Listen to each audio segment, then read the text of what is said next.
Bonjour, alors nous allons donc passer au grand 3 de notre carte sur les frontières externes et internes de l'Union européenne. Donc on continue à faire comme la dernière fois sur notre légende, très proprement. Nous allons donc écrire en grand 3 des remises en cause sur les flux migratoires. Remise en cause ou débat sur les flux migratoires. Et on fait toujours proprement, donc on souligne notre titre. Alors nous allons montrer 3 types de pays. On continue toujours de la même façon à faire nos petits cadres très proprement à la règle ou au normographe. Je vous rappelle que si on n'a pas de normographe, on utilise une règle pour faire des carrés propres avec des traits bien droits. Donc, comme nous avons déjà utilisé un figuré de surface ici, mais que nous voulons encore montrer des états, c'est-à-dire des grandes surfaces, on ne peut plus réutiliser de figuré de surface sous forme d'aplats de couleurs. Donc, on va utiliser un figuré de surface sous forme de hachures ou de pointillés. Nous allons commencer par montrer ce qu'on a appelé dans le cours le groupe de Visegrad. Voilà, le groupe de Visegrad. Vous vous rappelez que le groupe de Visegrad, ce sont les pays qui donc refusent ou voudraient fermer leurs frontières aux migrants. Donc il s'agit de ceux justement sur lesquels arrivent ici les migrants, c'est-à-dire la Pologne, la République tchèque, la Slovaquie et la Hongrie. Donc on prend sa règle et on va utiliser du coup la règle pour faire des hachures. Excusez-moi, pas en bleu, en noir. Il n'y a pas de raison d'être en bleu. On prend la règle, on saute un cran de règle et on fait ces hachures très régulières. Il n'y a pas besoin de les faire serrer dans la mesure où ici les pays, on les voit quand même parce qu'ils sont assez grands, donc on voit ces hachures. Voilà, donc ça ce sont les 3 pays du groupe de Visegrad. Nous allons faire apparaître maintenant en 3e les États qui ont adopté, donc ayant adopté, une politique d'ouverture en 2017. Comme je vous l'ai expliqué, en 2015-2017, il y a eu de fortes migrations, de forts mouvements migratoires, et la plupart des pays de l'Union européenne avaient fermé leurs frontières. Et certains, en 2017, ont décidé de réouvrir leurs frontières pour avoir une immigration qui allait leur servir au niveau notamment économique. On a déjà utilisé les hachures, donc là, on ne peut plus. Ce qui fait que l'on va utiliser des petits pointillés. Voilà, pas pointillés, des petits tirets en fait. Donc il s'agit de l'Allemagne, de l'Autriche et de la Suède. Donc je prends ma règle, je fais toujours en noir, excusez-moi. Je fais mes petits tirets. J'essaye de ne pas les... Vous voyez, de les faire en quinconce, comme ça du coup. Ça rend la lecture plus facile, ça aère un petit peu la carte. Il faut faire attention quand vous faites une carte de ne pas trop la surcharger. Voilà. Et donc nous avons aussi l'Autriche. Donc je fais aussi mes petits tirets. Voilà. J'en ai oublié un là. Et je vous ai dit que nous avions aussi donc la Suède. Donc on fait la même chose en Suède, les petits tirets, en essayant de les mettre en quinconce. Alors vous voyez que moi j'ai utilisé des crayons dont je n'ai pas l'habitude, parce que ça fait longtemps que je ne faisais plus mes cartes de cette façon-là. Donc j'ai emprunté des crayons de couleur. Et en fait ces crayons de couleur, vous le remarquez, ils ne sont pas très bons. D'ailleurs on voit des zones blanches. C'est qu'en fait quand je repasse sur le crayon de couleur avec le crayon de couleur, il efface sa propre couleur. Et si vous remarquez bien, mon stylo noir ici n'est pas très bien choisi non plus. Parce que le crayon de couleur étant très gras, le stylo noir parfois ne trace pas sur le crayon de couleur. C'est pour ça que je vous dis qu'il faut vraiment avoir l'habitude de vos crayons. Et après, quand on a des bons crayons, on ne les touche plus. Et on les garde, voilà, tout le temps. Nous allons maintenant faire apparaître le troisième et dernier. Et là, du coup, il faut que je me mette en noir aussi. Surtout pas, voilà, comme je viens de le faire. Le troisième et dernier groupe des pays. Nous allons cette fois montrer les États qui souhaitent redéfinir les accords de Dublin. Donc, État exigeant de redéfinir les accords de Dublin. Je vous rappelle que ces accords de Dublin, c'est la demande d'asile dans le pays où on est rentré, dans le pays d'arrivée. Alors bien entendu, quels sont ces pays qui doivent faire face aux flux migratoires à cause de l'arrivée massive des migrants? Eh bien, ce sont essentiellement l'Italie, c'est la Grèce et c'est l'île de Malte. On a déjà utilisé des hachures, on a déjà utilisé des petits tirets, donc on va utiliser des petits ronds. Des petits points, pardon, pas des ronds. Et ces pointillés, on va les faire aussi en quinconce. Donc on essaye de les faire régulièrement. Voilà. Toujours avec le même écart. On passe sur notre pays pour faire tout apparaître en faisant des lignes en quelque sorte. Bon, Malte, ça va être juste un tout petit point. Et je vous ai dit aussi l'Italie. Voilà. Et on fait toujours la même chose, une certaine régularité.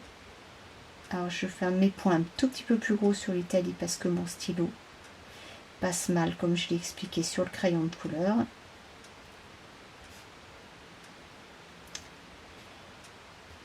Et quand on fait l'Italie, on n'oublie pas de faire la Sardaigne et on n'oublie pas la Sicile et on n'oublie pas, voilà, la Sardaigne.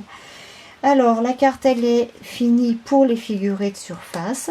Je voudrais maintenant que vous fassiez apparaître quelques espaces transfrontaliers, comme nous l'avons vu dans le cours. Donc là, je vous laisse revenir au cours. Espace transfrontalier.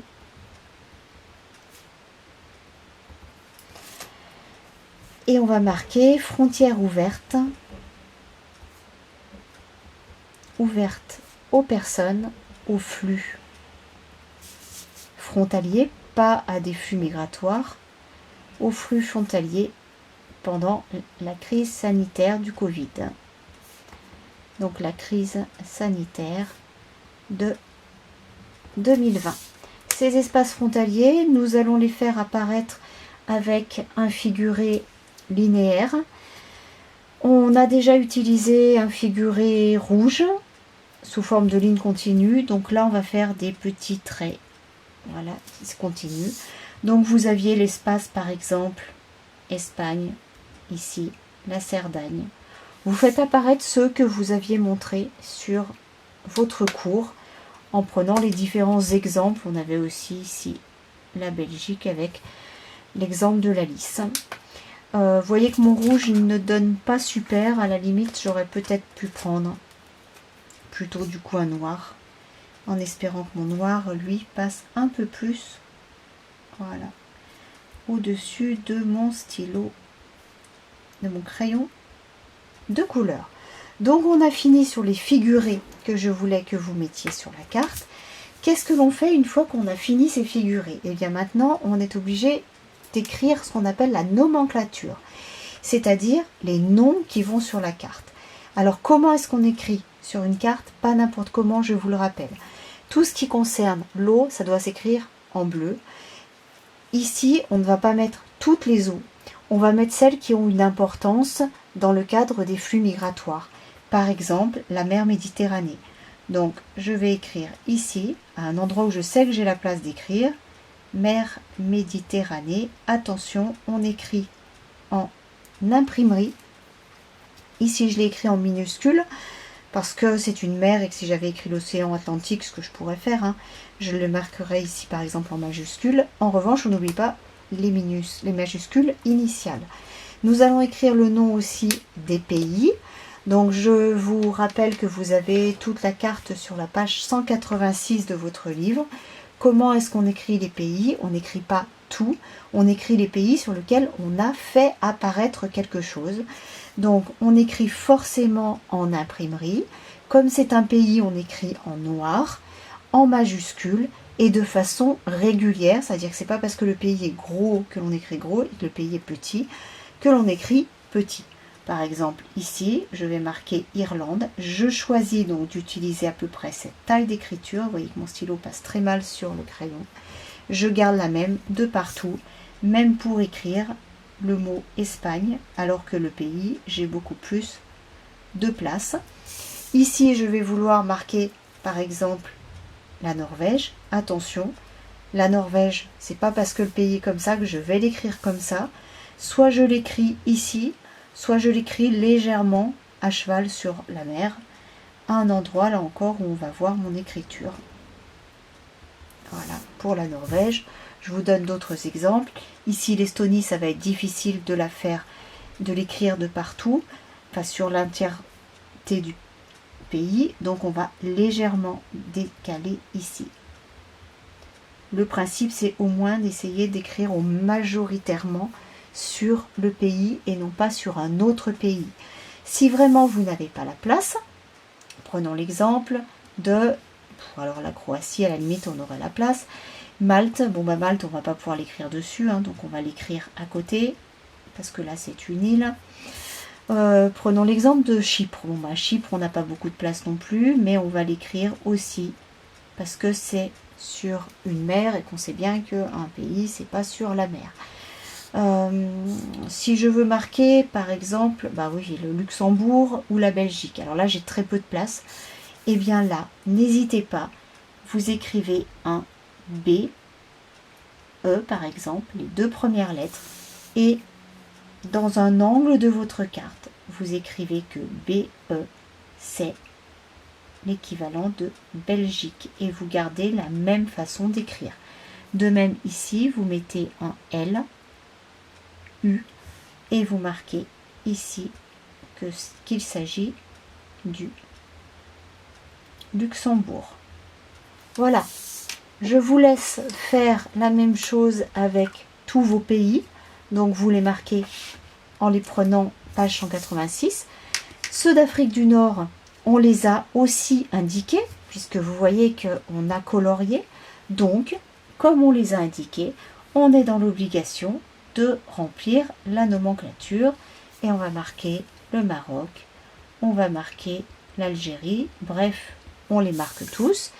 Ici, on a bien fait apparaître quelque chose pour la Turquie, donc on est bien obligé aussi d'écrire la Turquie. Ici, on a fait apparaître le Liban, donc on va marquer le Liban. Bon, le Liban, c'est trop petit, donc j'écris juste LI et du même côté. Mais je vais séparer, je vais mettre les pays de l'Union Européenne en premier. Donc ici, je marque les autres pays. Il s'agit du Liban. En revanche, eh bien, par exemple, pour la Syrie, pour les autres pays, pour la Russie, nous n'avons rien fait apparaître. Donc, comme nous n'avons rien fait apparaître, nous ne les écrivons pas. Et cela me fait me rendre compte que du coup, moi sur ma carte, je n'ai pas colorié l'Ukraine ni la Biélorussie en jaune. Or, normalement, j'aurais dû colorier l'Ukraine et la Biélorussie en jaune. Donc, vous n'hésitez pas à le corriger, puisque normalement, vous l'avez fait avec votre livre. Donc, sur votre livre, ça devait apparaître comme un état relais de la politique anti-migratoire ou de contrôle de l'Union européenne. Voilà. Et vous, comme d'habitude, on colorie toujours dans le même sens. On colorie par petits morceaux. On ne fait pas des grands coups de crayon. On colorie toujours dans le même sens. Vous voyez que moi, je ne colorie pas en revenant. Je colorie toujours en tirant mon crayon. Parce qu'ainsi, on a la même pression. Alors que si je revenais comme ça, je n'avais pas la même pression. Et donc, ça ne me ferait pas le même coloriage. Et je progresse par petits morceaux, sans tourner ma carte, et toujours dans le même sens. Le seul endroit où j'ai le droit de tourner ma carte pour colorier, vous voyez, c'est quand je veux faire les frontières, ici. Pour faire mes frontières très proprement, là, eh bien carrément, je tourne ma carte, vous voyez, au fur et à mesure où j'avance au niveau de mes frontières. Voilà. Et après, quand je reprendrai mon coloriage, c'est toujours dans le même sens. Voilà, donc nous nous arrêtons là. Vérifiez que vous ayez bien mis toute votre nomenclature. Et pour finir, on remet toujours son titre en haut de la carte. De même que l'on ne l'a déjà mis en haut de la légende. Donc on va remettre le même titre. Et là, vous pouvez écrire en écriture normale et avec un stylo normal. Les frontières externes et internes de l'Union européenne. Voilà, je vous remercie d'avoir suivi la carte et j'espère que vous allez réussir à faire tout le reste. Au revoir.